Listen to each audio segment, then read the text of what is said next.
Mon mari m'a invitée à un dîner d'affaires avec un client allemand. Je suis restée silencieuse et j'ai prétendu ne pas comprendre l'allemand, mais alors je l'ai entendu dire quelque chose qui m'a glacée sur place. Je n'arrivais tout simplement pas à croire ce que j'entendais à ce moment-là. Écoute, il faut que je te dise que ce dîner a eu lieu après 5 ans de mariage. 5 ans où j'ai investi 60 000 € de mon propre argent dans son entreprise. 60 000 € que j'ai économisés en travaillant jour et nuit dans l'entreprise de mon père. Et il y a plus. Je n'ai jamais dit à Richard que j'avais étudié 3 ans en Allemagne pendant mes études. Il n'avait aucune idée que j'étais complètement bilingue en allemand. Et ça allait être l'atout dans ma manche qui changerait tout. Mais revenons au début de cette histoire. Si tu aimes cette histoire, laisse un j'aime ici en bas maintenant et commente quel a été le plus gros mensonge que tu aies découvert sur quelqu'un de proche. Je lirai tous les commentaires, promis. Et reste avec moi jusqu'à la fin, parce que tu ne vas pas croire comment cette histoire se termine. Tout a commencé un mardi soir. J'étais au bureau en train de terminer des rapports quand Richard est rentré à la maison plus tôt que d'habitude. Il semblait agité, nerveux. Tu sais, ce genre d'énergie étrange que tu ressens quand quelque chose ne va pas? Il est entré dans le salon et a dit « Chérie, j'ai besoin que tu m'accompagnes à un dîner super important vendredi. C'est avec Klaus, un investisseur allemand qui peut révolutionner nos affaires. » J'ai demandé si c'était vraiment nécessaire et il a insisté sur le fait que ma présence était fondamentale. J'ai trouvé ça bizarre parce qu'il ne m'invitait jamais, et quand je dis jamais, c'est jamais à des dîners d'affaires. Il disait toujours que je m'ennuierais avec des conversations de travail, mais cette fois, il me suppliait pratiquement de venir. Quelque chose ne collait définitivement pas. Pendant les jours suivants, il est devenu encore plus nerveux. Je le voyais vérifier son téléphone tout le temps, passer des appels à voix basse dans le bureau, fermer des onglets sur l'ordinateur quand j'entrais dans la pièce. Mon instinct hurlait qu'il se passait quelque chose de louche. Le vendredi est arrivé et il a choisi ce restaurant hors de prix au centre-ville. Tu sais, ces endroits où le plat le moins cher coûte 40 €? Eh bien, voilà. Je me suis faite toute belle. J'ai mis ma meilleure robe noire et j'ai décidé que j'allais observer chaque détail de cette soirée. On est arrivé au restaurant à 20 h pile. Klaus était déjà là, assis à une table réservée dans le coin le plus privé du restaurant. C'était un homme grand, d'environ 45 ans, cheveux gris, bien habillé, costume cher, il avait cette apparence d'homme d'affaires qui a réussi. Richard a fait les présentations en anglais. Klaus, voici ma femme. Klaus a souri, m'a serré la main et a dit en anglais que c'était un plaisir de me rencontrer. J'ai souri en retour, j'ai salué poliment et je me suis assise. C'est là que la soirée a commencé à devenir vraiment intéressante. On a commencé par cette conversation sociale basique. On a parlé du temps, de la ville, du restaurant. Tout était superficiel, tout en anglais. Je faisais semblant d'être attentive tout en regardant le menu, mais en réalité, j'étais attentive à chacun de leurs mouvements. Alors le serveur est venu et nous avons passé commande. J'ai pris un saumon grillé, Richard a pris un filet sauce au poivre et Klaus a pris de l'agneau. Quand le serveur est parti, Klaus s'est penché un peu en avant et a dit quelque chose en allemand. Et c'est là que mon cœur a commencé à s'emballer. Il a demandé en allemand « Alors, Richard, quand exactement vas-tu régler le problème ?» Richard m'a regardé brièvement, a vu que je tripotais mon téléphone apparemment désintéressé et a répondu aussi en allemand. Elle ne se doute absolument de rien. Les amis, j'ai eu besoin de tout mon sang-froid pour ne pas montrer que je comprenais chaque mot. J'ai continué à toucher mon téléphone comme si de rien n'était, mais à l'intérieur, j'étais glacée. Quel problème? Se douter de quoi? 1000 pensées ont traversé ma tête à cet instant. Klaus a continué en allemand. Parfait. Nous devons accélérer avant qu'elle ne découvre les mouvements financiers. Mouvements financiers? Mon sang s'est glacé. J'ai gardé un visage neutre, mais mon esprit s'emballait. Qu'est-ce qu'il tramait avec mon argent? Richard a répondu, reste tranquille. D'ici la fin du mois, tout sera transféré sur le compte en Allemagne. Elle ne s'en rendra compte que quand il sera trop tard. Voilà. À ce moment-là, j'ai compris que mon propre mari prévoyait de me voler, de me dépouiller et de disparaître. Ils se sont remis à parler en anglais d'affaires génériques quand le serveur a apporté les entrées. J'ai mangé ma salade en souriant, j'ai participé à la conversation superficielle, j'ai ri aux blagues de Klaus. Mais en moi, un plan était en train de se former. S'il voulait jouer sale, j'allais jouer encore plus sale. Le dîner a continué et ils ont discuté encore quelques fois en allemand. J'ai découvert que Klaus n'était pas investisseur du tout. C'était un intermédiaire qui aidait Richard à détourner l'argent de l'entreprise. Mon argent. Les 60 000 € que j'avais investis. Quand le dessert est arrivé, je savais déjà tout. Je savais qu'ils détournaient des fonds depuis 3 mois. Je savais qu'ils avaient un compte commun à Berlin. Je savais que Richard prévoyait de demander le divorce juste après avoir tout transféré et de prétendre que l'entreprise avait fait faillite. Quel homme répugnant. On a terminé le dîner vers 23 heures. Sur le chemin du retour, Richard était détendu. Il a même commenté que le dîner avait été productif. J'ai approuvé. J'ai dit que Klaus semblait être un excellent partenaire d'affaires. S'il avait su ce qui l'attendait. Je suis rentrée à la maison et je n'ai pas réussi à dormir de la nuit. J'ai passé mon temps à planifier chaque mouvement.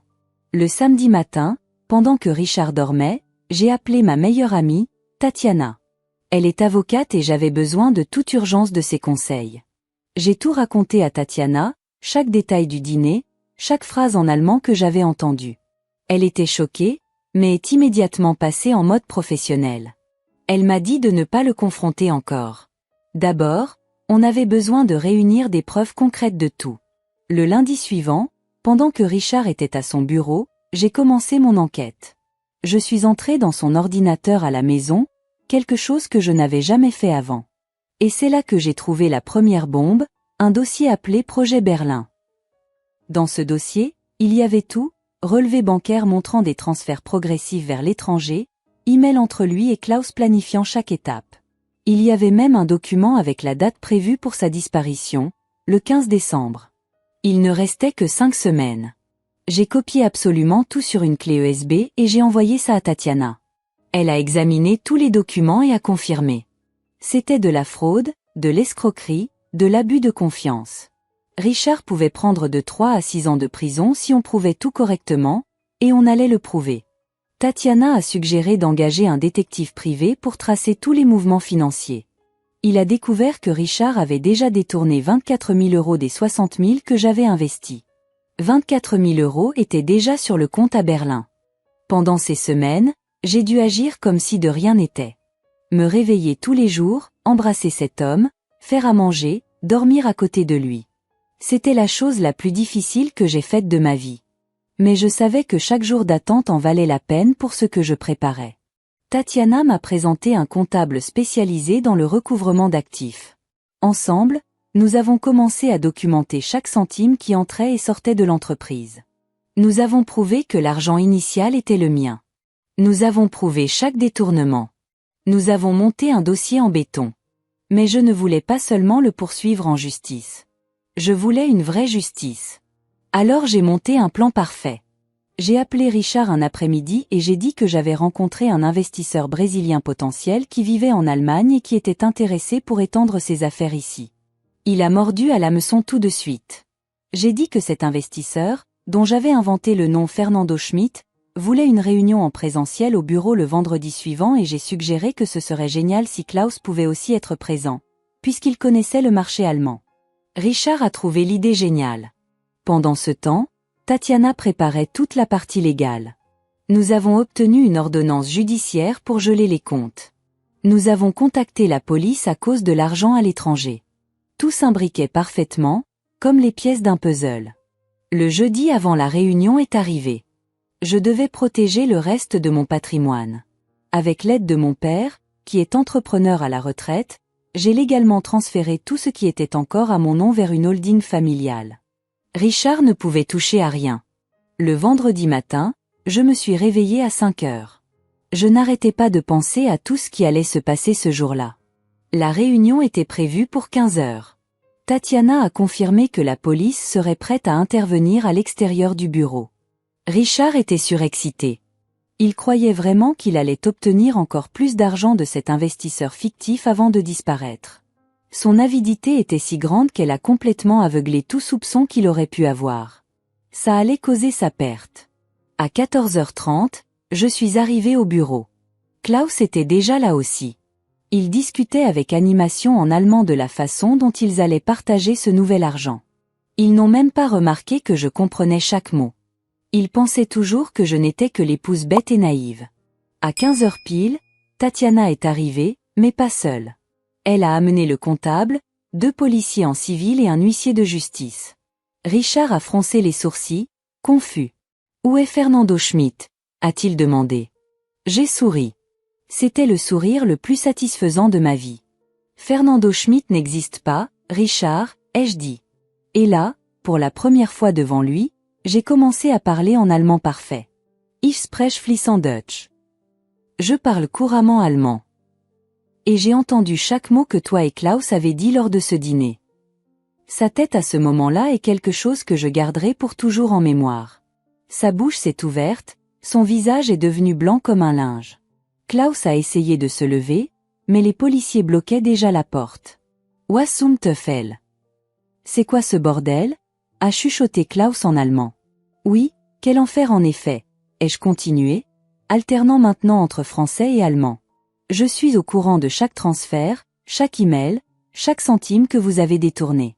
Je sais pour le compte à Berlin. Je sais pour votre plan de disparaître le 15 décembre.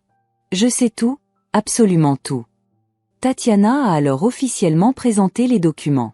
Mandat d'arrêt pour tous les deux pour escroquerie et abus de confiance. Ordonnance de gel de tous les comptes, y compris le compte à Berlin. Ordonnance de saisie des biens de Richard.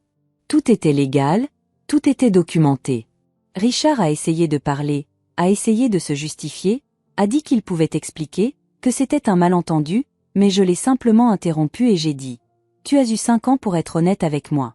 5 ans de mariage où je t'ai soutenu, j'ai investi dans ton rêve, j'ai cru en toi et tu as choisi de me trahir de la pire façon possible. » Les policiers ont procédé à leur arrestation. J'ai lu leurs droits à voix haute en allemand. Juste pour que Klaus comprenne bien la situation. Il est devenu livide quand il a réalisé que toutes les conversations secrètes qu'ils avaient eues avaient été comprises par moi depuis le début. Tu sais quelle a été la meilleure partie? Le comptable a présenté un rapport complet, montrant qu'avec les preuves que nous avions, j'allais non seulement récupérer mes 60 000 €, mais j'allais aussi recevoir des dommages et intérêts pour préjudice moral. L'estimation était d'environ 40 000 € de plus. Pendant qu'il les emmenait me noter, Richard m'a regardé et a demandé « Pourquoi tu ne m'as jamais dit que tu parlais allemand ?» J'ai haussé les épaules et répondu « Tu n'as jamais demandé. Et heureusement pour moi, tu as supposé que j'étais ignorante. C'est ton arrogance qui t'a fait tomber. » Dans les mois qui ont suivi, le procès a eu lieu. Avec toutes les preuves que nous avions, il était impossible pour eux de nier. Richard a pris 4 ans et demi de prison. Klaus, en tant qu'étranger impliqué dans des crimes financiers en France, a été emprisonné puis expulsé vers l'Allemagne, où il ferait face à d'autres procès. J'ai réussi à récupérer tout l'argent qui était sur le compte à Berlin. Grâce à des accords internationaux, j'ai récupéré les 24 000 qui avaient déjà été détournés, plus les 36 000 qui étaient encore sur les comptes de l'entreprise ici en France.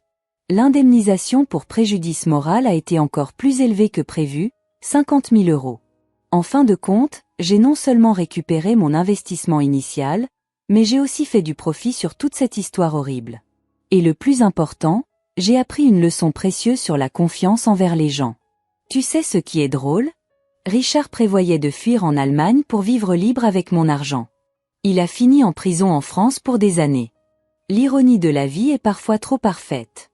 Il voulait me tromper justement parce qu'il pensait que j'étais trop naïve et bête pour m'en apercevoir.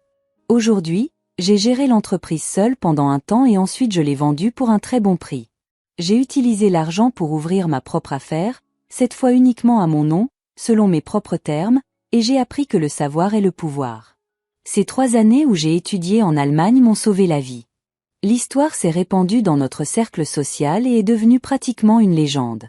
La femme qui a fait semblant de ne pas comprendre l'allemand et a démasqué un schéma de fraude. Certaines personnes me demandent si je ne me sens pas coupable d'avoir mis mon ex-mari en prison. Ma réponse est toujours la même. C'est lui qui devrait se sentir coupable d'avoir planifié de me voler et de me laisser sans rien. J'ai simplement défendu ce qui m'appartenait de droit. J'ai travaillé des années pour réunir cet argent. Il n'avait aucun droit de simplement décider de tout voler et de disparaître. Le plus triste, c'est que s'il avait été honnête dès le début, s'il avait demandé le divorce de façon décente, j'aurais tout partagé équitablement avec lui. La moitié de l'entreprise aurait été légalement à lui, Mais son avidité et sa malhonnêteté ont détruit toute chance que cela arrive. Aujourd'hui, 3 ans après tout ça, je vais beaucoup mieux. J'ai ma propre entreprise de conseil qui grandit très bien. J'ai rencontré quelqu'un de nouveau qui me respecte et me valorise vraiment. Et chaque fois que je raconte cette histoire à des proches, ils sont choqués. Le plus grand enseignement que je tire de tout ça est, ne sous-estime jamais les gens autour de toi. Tu ne sais jamais ce qu'ils savent, ce dont ils sont capables. Richard m'a complètement sous-estimé et ça a causé sa ruine.